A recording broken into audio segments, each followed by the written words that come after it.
Beware আমি আনিসুর রহমান আবর একটি বিষয় নিয়ে আপনারা দেখেছেন যে গত আজকে সকাল থেকে যে জিনিসটি সবচেয়ে মুখ্য বিষয় ব্রিটেনের মিডিয়ায় বাংলাদেশের মিডিয়ায় যে সেটি হচ্ছে যে যুক্তরাজ্যের বিবিসি এবং গার্ডিয়ানে যে নিউজটি হেডলাইন হিসেবে এসছে যে ব্রিটিশ পার্লামেন্টের এমপি টিউলিপ সিদ্দিক সাবেক minister tulip Siddique MP tulip challenges Yunus doctor ইউনুসের প্রতি আহ্বান জানিয়েছেন তার সাথে বসার জন্য এবং টিউলিপ কিন্তু তার পার্লামেন্টের প্যাডে একটি চিঠি লিখেছেন যে ডক্টর ইউনুসের সাথে বসতে চান যে রাজনৈতিক মিডিয়া ট্রায়াল যেটা টিউলিপের ভাষ্যমতে যে মিডিয়া ট্রায়ালটা যেটা টিউলিপের বিরুদ্ধে হচ্ছে সেই জিনিসটাকে চ্যালেঞ্জ ছুড়ে দিয়েছেন এবং বলেছেন যে ডক্টর ইউনুসের সাথে পার্লামেন্টে বসতে চান, বসে সেটা নিয়ে আলোচনা করতে চান। আসলে আপনারা একটা জিনিস দেখেছেন যে টিউলিপ সিদ্দিকের খালা বাংলাদেশের 5 বারের প্রধানমন্ত্রী এবং টিউলিপ সিদ্দিক কিন্তু ব্রিটিশ পার্লামেন্টের 4 বারের এমপি হওয়ার আগে কিন্তু টিউলিপ সিদ্দিক কাউন্সিলর ছিলেন, তারপর সিলেকশন প্রসেস পেরিয়ে এমপি হয়েছেন, তারপর মিনিস্টার হয়েছেন, তারপর মিনিস্ট্রি থেকে রিজাইন করেছেন স্বেচ্ছায় এবং যে পার্লামেন্টারি স্ট্যান্ডার্ড যারা যে ইনভেস্টিগেশন করে তারা কিন্তু এবং প্রাইম মিনিস্টার কেয়ার স্টারমার কিন্তু বলেছেন যে মানে টিউলিপকে কিন্তু আবারও ওয়েলকাম করেছেন যে আবারও তার দরজা খোলা। তার মানে ব্রিটিশ পার্লামেন্টের একজন এমপি এবং আপনারা হয়তো দেখেন যে টিউলিপের যে টিউলিপের যে ল ফার্মের পক্ষ থেকে কিন্তু বাংলাদেশের অ্যান্টি কারাপশন কমিশন সহ বিভিন্ন অথরিটির সাথে বারবার চিঠি দেওয়ার পরেও তাদের কাছ থেকে কোনো রেসপন্স পায় নাই তারা। তার মানে তারা জানতে চেয়েছেন যে অ্যালিগেশনগুলি কী, তারপর কোন কোন বিষয়গুলি এগুলি তারা কোনো আমলই নিচ্ছে না। তার মানে বাংলাদেশে যে যারা বিচার প্রক্রিয়া যারা জড়িত সেটা টিউলিপের যে ফার্ম যারা আছেন যুক্তরাজ্যের ল ফার্মের পক্ষ থেকে চিঠি লেখা হয়েছে বারবার, কিন্তু বাংলাদেশের অ্যান্টি কারাপশন কমিশন এবং বিভিন্ন অথরিটির পক্ষ থেকে কোনো রেসপন্স তারা এখন পর্যন্ত পাননি, যেটা টিউলিপ সিদ্দিক যেটাকে উদ্বেগ প্রকাশ করেছেন। এবং এটা টিউলিপ যেটা বলছেন এটা বেইজলেস মিডিয়া ট্রায়াল এবং বেইজলেস মিডিয়া ট্রায়ালের মাধ্যমে। এবং আপনারা হয়তো জেনেছেন যে টিউলিপ যখন মন্ত্রিত্ব থেকে পদত্যাগ করেন এর আগে কিন্তু টিউলিপের বিরুদ্ধে যে দুর্নীতির বিষয়গুলি কিন্তু ব্রিটিশ পার্লামেন্টের যে কমিটির যে চেয়ার তারা বলেছেন যে না, টিউলিপের বিরুদ্ধে কোনো দুর্নীতির কোনো কিছু পাওয়া যায়নি এবং তারা আবারও নিশ্চিত করেছেন যে টিউলিপের বিরুদ্ধে কোনো কিছু তারা পাননি। তার মানে বাংলাদেশের যে ব্যাপারটি হচ্ছে একজন ব্রিটিশ পার্লামেন্টের একজন এমপি হতে পারে সে একজন প্রাইম মিনিস্টারের বোনের মেয়ে, সেই জন্যই আসলে যে জিনিসটা করা হচ্ছে।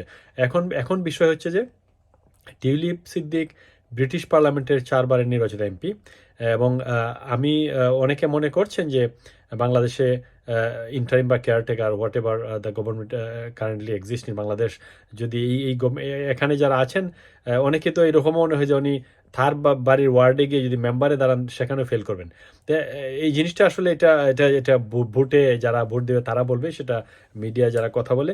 আমি been Labour Party member since last 3 decade, গত 27-28 বছর ধরে আমি লেবার পার্টির মেম্বার এবং যুক্তরাজ্যে লেবার পার্টির একজন এমপি হিসেবে টিউলিপ সিদ্দিকের নির্বাচনী ক্যাম্পেইনে বিভিন্ন সময় আমরা অংশগ্রহণ করি। শুধু টিউলিপ না, আমরা বিভিন্ন যেমন রুশনার আলী এমপি আরও যারা এমপি আছেন ইউকের বিভিন্ন জায়গায় লেবার পার্টি যারা অ্যাক্টিভিস্ট তারা কিন্তু ইউকের বিভিন্ন কনস্টিটিউয়েন্সিতে গিয়ে আমরা ক্যাম্পেইন করে থাকি, সারা দেশে ক্যাম্পেইন করে থাকি। সুতরাং টিউলিপ সিদ্দিকের যে এমপি হওয়ার পর থেকে পার্লামেন্ট মেম্বার হওয়ার পর থেকে কিন্তু এখন পর্যন্ত পার্লামেন্টের যে ডিক্লারেশন যেটা আছে প্রত্যেক বছর তাদের যে হিসাব নিকাশ সব কিছু এটা একটা পাবলিক, এটা সবাই যে কেউ এটা পেতে পারে, জানতে পারে, যে কেউ জানতে পারে, পার্লামেন্টারি সাইটে গেলে দেখা যায়।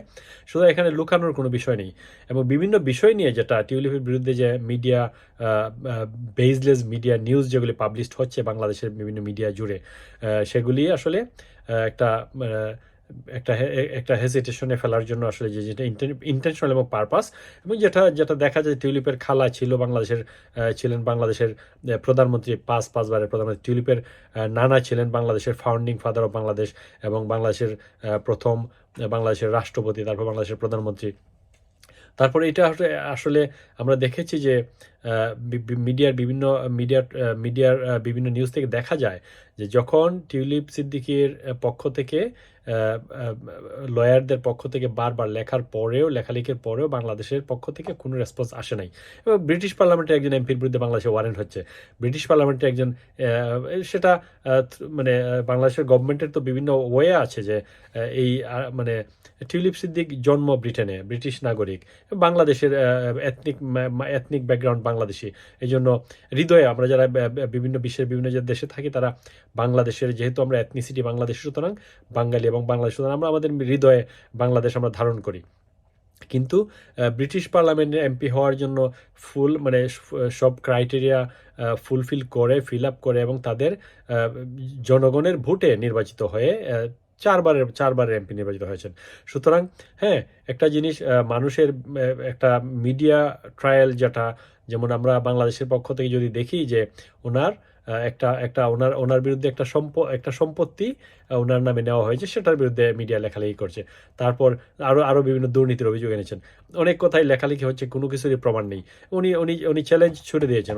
উনি আজকে বাংলাদেশের যে ইন্টারিম গভর্নমেন্টের যে চিফ আসছেন, ওনাকে tulip challenges Yunus that I'd like to sit with him.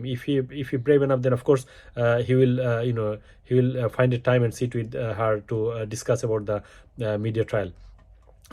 What is happening in the media about tulips and the so-called in terms of her opinion, she is saying everything on the media. এবং আমরা দেখেছি যে এর আগে tulip Siddique press কনফারেন্সের মাধ্যমে আমাকে কেউ বলে নাই দুটি কথা বলার জন্য। আমি বিবিসি, গার্ডিয়ান সহ বিশ্বের বিভিন্ন মিডিয়ায় আমি টিউলিপ টুইট করেছেন আজকে সকালে যে আমি I'd like to sit with Dr. Yunus if there is an opportunity, then I can discuss with the baseless media trial which happening in Bangladesh. এবং আরেকটা জিনিস যেটা হচ্ছে যে টিউলিপের বিরুদ্ধে যে মামলাগুলি বা যে মামলায় ঢোকানো হচ্ছে, আপনারা দেখেছেন যে বাংলাদেশে আমরা আইজিবির কথা শুনেছি যে কাউকে মিথ্যা মামলায় যেন ঢোকানো না হয়। একটা মামলায় 1000 আসামি, একজন মানুষ। আমরা প্রত্যেকটা মৃত্যুর আমরা বিরুদ্ধে, প্রত্যেকটা হত্যাকাণ্ডের আমরা বিরুদ্ধে, ঠিক আছে। কিন্তু দেখলাম যে একটা হত্যাকাণ্ড, আবার দেখেছি যে যে নিহত হয়েছে তার আত্মীয়রা মামলা করেছেন, এরপর কিছুদিন পরে সেই ভিকটিম বা নিহত মানুষটা ফিরে আসছেন। এই কেসটার কোন জায়গায় যাবে? সুতরাং there is a lots of not only baseless media trial, there is a baseless case happening in Bangladesh. এবং এই যেটা সবাই জানে, প্রমাণগুলিও আছে। আমরা দেখলাম যে আজকে একটা মিডিয়া দেখলাম যে একজন প্রাউডলি বলছেন যে আমরা পুলিশ মেরেছি, আমরা সেতু ভবনে হামলা করেছি, আমরা মেট্রো রেল জ্বালিয়েছি। এবং তারা আবার দুর্দান্ত দাপটের সাথে তারা আছেনই। তাদেরকে সরকার কিছু করছেন, সরকারি সম্পদ ধ্বংস করেছেন, জ্বালিয়েছেন, অ্যারসন অ্যাটাক করেছেন, তারা ক্লিয়ারলি বলছেন। এরপরে কিছু করা হচ্ছে না। আর ব্রিটিশ পার্লামেন্টের একজন এমপি, যিনি ব্রিটেনে বসে এখানে কাজ করছেন ব্রিটেনের জনগণের জন্য, তার এলাকার সংসদ এলাকার জনগণের জন্য, সেখানে ব্রিটিশ পার্লামেন্টের এমপি বাংলাদেশের প্রধানমন্ত্রীর বোনের মেয়ে হওয়ার খাতিরে তার বিরুদ্ধে একটা কিছু করতে হবে। This is the real scenario in Bangladesh, what is happening at the moment. Anyway, আমরা মনে করি যে ডক্টর ইউনুস সাহেব বা তার মিডিয়ার পার্সনরা অফকোর্স তারা জানবেন, যেহেতু বিবিসিতে, গার্ডিয়ানে নিউজটা আসছে, তারা অবশ্যই জানবেন। টিউলিপ টুইট করেছেন, টুইটারে তারা সেটা লিখেছেন যে আমি বসতে চাই, I'd like to discuss with him about the baseless media trial against me. এবং যদি if Dr. Yunus got enough brave enough to sit with, or he can send a team to sit with Tulip Siddiq to discuss about these issues. And Tulip British পার্লামেন্টের একজন MP, এবং স্বাভাবিকভাবেই চাইতে, হ্যাঁ, আপনি বলতে পারেন যে উনি হচ্ছেন একটা গভর্নমেন্টের প্রধান আর টিউলিপ একজন এমপি। বাংলাদেশের এবং এই যে নিকারাগুয়ার আর নাইজেরিয়ার আর ওই যে প্যারাগুয়ের, উরুগুয়ের, তারপর ওই যে নেপালের রাষ্ট্রপ্রধান আর বাংলাদেশে ব্রিটিশ পার্লামেন্টের এমপি, সেটা কতটুক ডিফারেন্ট, হাউ ডিফারেন্সেসটা কেমন, এটা আসলে আমরা চিন্তা করলেই দেখতে পাই। আমি আন্ডার এস্টিমেট করছি না যে বাংলাদেশের রাষ্ট্রপ্রধানকে আমি আন্ডার এস্টিমেট অফকোর্স করবো না, কিন্তু আমার কথা হচ্ছে যে যেহেতু উনি বলছেন, দেখা যাক কি হয়। যদি ওনার সাহস না থাকতো, টিউলিপের যদি সাহস না থাকতো, টিউলিপ যদি সাহসিকতা, যদি ওনার ভিতরে যদি কোনো নেগেটিভ জিনিস থাকতো, তাহলে উনি বলতেন না। কারণ উনি বলছেন যে হ্যাঁ, আসেন পার্লামেন্টে বসি, আলোচনা অথবা somewhere they can sit somewhere to discuss about the issues which happening, which the trial going against Tulip Siddiq. Of course, all Tulip claiming this is all baseless media trial, এবং সেটা আসলে মিডিয়ার প্রপাগান্ডা। আরও অনেক জিনিস দেখতে পাই। আপনি টিউলিপের British পার্লামেন্টের ওয়েবসাইটে গিয়ে বা পার্লামেন্ট সদস্যদের যে যে হিসাব নিকাশ বা ডিক্লারেশন যেগুলো সব কিছু দেখলে আপনার অটোমেটিক, আমি কয়েকদিন আগে আরেকটা পোস্ট দিয়েছিলাম, এখানে আমি লেবার পার্টির একজন সদস্য, আমি লেবার পার্টির মানে বেশ বেশ কিছুদিন ধরে লেবার পার্টি করি। সুতরাং লেবার পার্টির একজন মানুষের বিরুদ্ধে যদি তার অন্যায় করে, তাহলে সে কি করবে, তার বিরুদ্ধে বিচার হবে, সেটা স্বাভাবিক। আজকে যদি টিউলিপ সিদ্দিকের বিরুদ্ধে যদি ব্রিটিশ পার্লামেন্টের যে ইনভেস্টিগেশন যারা করেছেন, যারা টিমে ছিলেন, তারা যদি কিছু পেতেন, তাহলে এতদিনে ওনাকে সাসপেন্ড করে দিতেন। আর উনি রিজাইন করেছেন, রিজাইন করার পরে প্রাইম মিনিস্টার প্রাউডলি বলেছেন tulip she is hard working এবং টিউলিপের দরজা সবসময় খোলা। তার মানে কি, উনি আবার মন্ত্রী হবেন। উনি হ্যাঁ, হতে পারে উনি আবার মন্ত্রী হবেন। সুতরাং আমি মনে করি যে baseless media trial is baseless media trial is always baseless, এবং যেগুলির কোনো ভিত্তি নেই, ভিত্তিহীন এবং মিথ্যা বানোয়াট নিউজ কিছু কিছু মিডিয়া সবসময় এগুলি নিয়ে ব্যস্ত থাকে। সুতরাং আমরা মনে করি যে ব্রিটিশ পার্লামেন্টের একজন এমপি, মন্ত্রী, তারপরে সাবেক একজন কাউন্সিলর, যার গত 15-20 বছর ধরে আমি ব্যক্তিগতভাবে আমরা তার since she has been elected councillor 2010-এ, তখন থেকে আমরা গত 15-20 বছর ধরে আমরা ক্যাম্পেইন করে আসছি। আমরা across the London, across the country, we are campaigning everywhere. So it depends on we are not going to campaign to just for only every individuals, but আমরা লেবার পার্টি ক্যাম্পেইন আমরা different ওয়েতে যেখানেই যে খবর পাই সেখানেই যাই। এখানে কোনো দলীয় পরিচয়, আমরা শুধু লেবার পার্টি, আমরা দেখি লেবার পার্টি কে করে। সুতরাং যুক্তরাজ্যে লেবার পার্টি করে, এখানে হতে পারে আওয়ামী লীগ সমর্থিত কেউ, হতে পারে বিএনপি সমর্থিত কেউ, হতে পারে অন্যান্য দল সমর্থিত কেউ। তার মানে ইট ডাজেন্ট মিনস দ্যাট আমরা লেবার পার্টি যখন আমরা লেবার পার্টি করি, তখন আমরা শুধু লেবার পার্টি করি, এখানে ভিতরে যে অন্য কিছু থাকে এমন কিছু না। সুতরাং আমরা মনে করি লেবার পার্টির লেবার ভ্যালুজ, আমরা labour values and policies we like, that's why we support labour party.